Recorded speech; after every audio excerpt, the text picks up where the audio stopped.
Bobby, you are the third Robert Schuller out of the most famous TV pastors on earth. When I look at the names of your children, that tradition is ended, I think. Yeah. But the responsibility and maybe expectancy is still huge, right?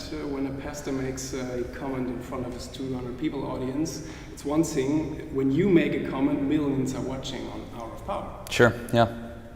Yeah, that's right. Okay.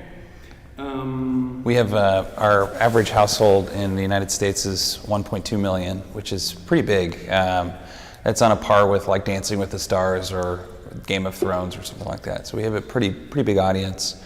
A big chunk of our audience is in the Los Angeles area. So we have about 300 to 500,000 viewers just in Southern California. So we have a big impact locally in California as well. And then we also have an international appeal with 7 international offices. For example, in Germany. In Germany, yeah, exactly. One's in Germany. I bet there are people who think it was an automatic process for you to become the new leader of your church, but I think it was a lot harder, right? Yeah, that's right, because I originally didn't intend to take over the church. My dad was pastoring the church, and when I took over the ministry, it was actually in bankruptcy. So I came in as a volunteer to originally the idea was to just come in and preach and help, and many of the leaders said, we're probably going out of business. We need to we need a pastor to help us shepherd the people as we sort of wind things down. And but instead, things actually started heating up and getting great. Our church started filling with people, and as our team prayed and thought about it, we thought, is this still a growing concern, a viable concern? And we decided, yes, we can do this. And our international ministries were still pretty strong. So we were able to revitalize the ministry, and now it's thriving again. In terms of the digital world and social media, how challenging is it for churches around the world to be modern and up to date? Your grandfather those days did something nobody has done before, maybe because times had changed. Will we see a new shift in religious communication these days? Yeah, I mean, I don't know about Germany, but in the United States, some of the greatest technological companies are actually churches. Andy Stanley, for example, has 40,000 members in his churches on Sundays, and they have satellites of him speaking and teaching, and they'll actually have not holograms, but screens that look like a hologram of him speaking in various venues, and he'll bring in people that are skilled in relationships or business to come and speak as well. So the churches are really learning to not only offer religion, but offer insights into other areas of personal growth, like family relationships, marriages, and even motivation. So I think that they've been way ahead of the curve, actually. I think they're even ahead of many universities, because in order to stay afloat, in order to keep donations coming in and keep their ministry afloat, they have to learn to communicate well. I mean, if you were going to put it in business terms, churches are essentially media or communication businesses, communicating an idea. What else can churches do to be attractive in the modern world? If the church taxes weren't that high in Germany, most churches had to close doors. Yeah, so I think one of the best things they can do is, I think church leaders need to have plenty of friends that are not religious and be a normal person in a non-religious world. And I think that's what I've done my whole life, and I think that pastors need to learn to get outside of a religious bubble. Otherwise, they're not going to speak the language of the people they're trying to influence. So from a leadership standpoint, you need to speak the language of the people you're trying to reach. And that's true for everybody. That can happen in business as well. You have CEOs that are in their own little bubble. They don't understand the real world that many of their employees are in, but some of the best CEOs in the world, like the CEO of Home Depot, for example, he eats with everybody else in the common area. He's friends with many of the lower level middle management employees, and I think that it's so important for churches to do that. And then of course just learning to use Instagram and Facebook and Twitter, and for us, we have to, for example, in Hong Kong, we have to learn to use WhatsApp, even though we don't use it in the United States. It's huge in Hong Kong, and learning to use speak the language that everyday people use. What were the last few things you added or changed in your congregation? The last, one of the most recent change we made was actually changing, we call it plaza or the patio. So the first thing you see when you come to the church, we try and create little stations where people can go if they've never been to a church before and understand what's going on.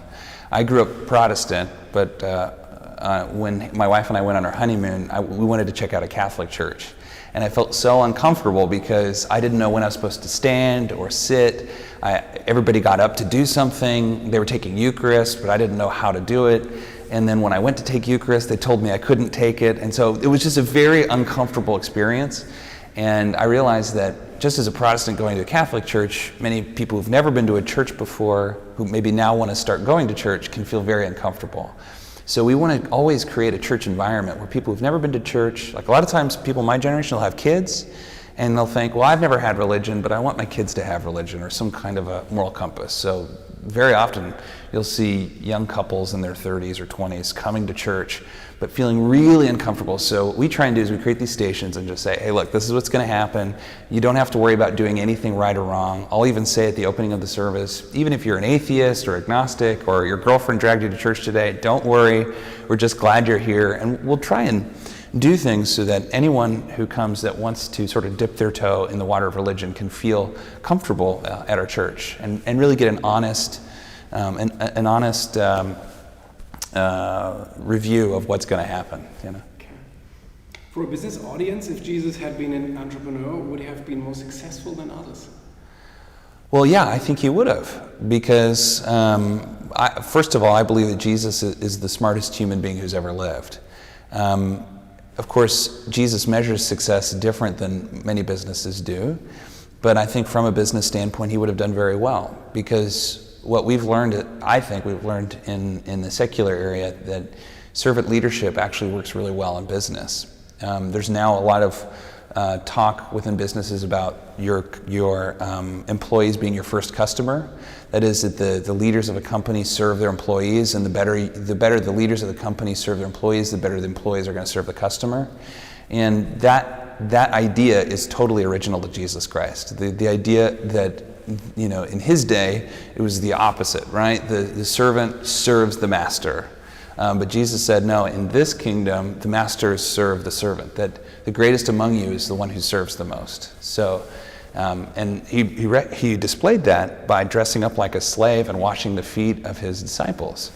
So when CEOs and businessmen employ the ideas of serving those who serve you and treating everyone with dignity and respect, believing in every human being in spite of how they look or whatever prejudices you have against them, those are all ideas original to Jesus Christ that make incredible leaders, I think. What is it about faith that makes the difference in an outcome? Is it mystical, or could you explain why belief could make all the difference? Yeah, faith makes all the difference because it expands your vision. So when you don't have faith, when you're living, so the opposite of faith is fear. When you live from a place of fear, your vision becomes very narrow and you become defensive and protective. So that, and from a business standpoint, that's one of the worst places you can be, right? We've always done it this way. So the world continues to change while you try and protect your current business model that may not appeal to the next generation. But faith says there's something bigger. I don't know what it is, but I'm just going to look. So faith expands your horizons. When you believe in God or you believe in something bigger than yourself, it gives you a sense of freedom and allows you to let go of a lot of your fear and just try things. You know, faith essentially gives you the freedom to take big risks. And very often some of the best business people in the world have been people of faith, or people that had an ability to not live from a place of fear but live from a place of courage. So faith is just a religious way of saying it's courage based on knowledge. So we have this knowledge of God or of something bigger than ourselves, even though it can be mystical. It gives us a boldness to just live for something bigger. Thank you so much for your time. You're very welcome.